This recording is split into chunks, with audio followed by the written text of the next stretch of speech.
even more information than what I was able to get off the first Much one. like all of my publications, because I'm counterculture and underground, and they all hit. They get publicity.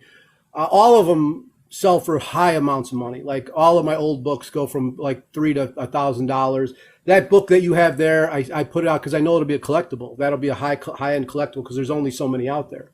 Mm-hmm. And so that's not the mass published one. That's from me to you with typos, with how it doesn't. The new one's not laid out that way. It doesn't have color pages. It's a different. It's a better read.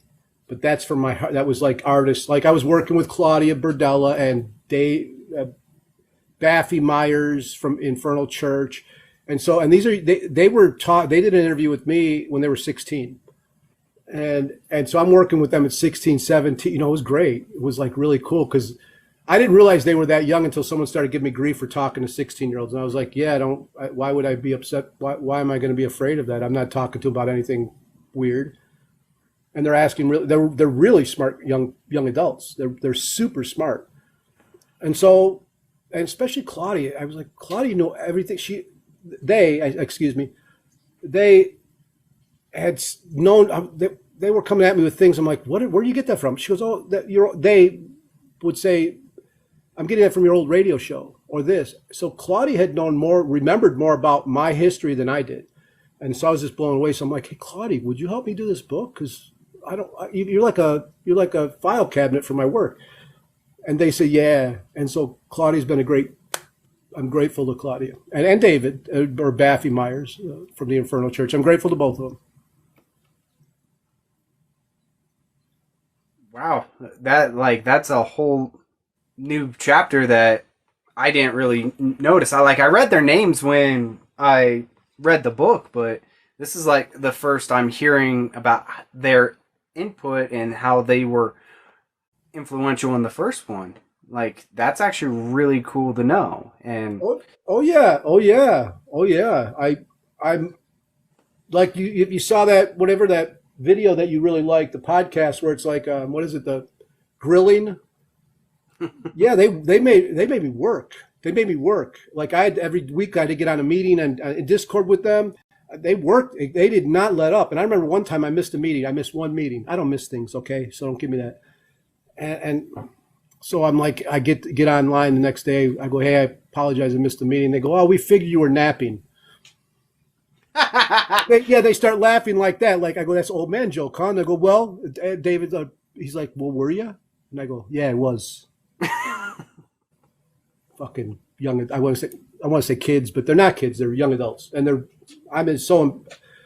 it's minds like that make me happy and save me from a day of depression. With all the ignorance in the world, Claudia or David makes up for 10,000 people. For 10,000 ignorant people, a person like Claudia or David or yourself, I mean, you're the same kind of intelligence as them. I really enjoy talking to you. We talk a lot. And that kind of intelligence is like, oh, God, good. I'm so glad you're out there. I think things will survive. Satanism will survive because you all say why. You question it. You're skeptical. You don't follow with, someone's like, don't talk to Shane. Your others like, why? Let me find this out. right. So that's a great quality. So let's go back into the Wayback Machine. Because you have a part in the book with Heart Warrior. And this is that time when you were up in Minnesota. And it's kind of the same thing. And this is a great tangent. Everyone was telling you, don't talk to the natives up there. Don't mess with them.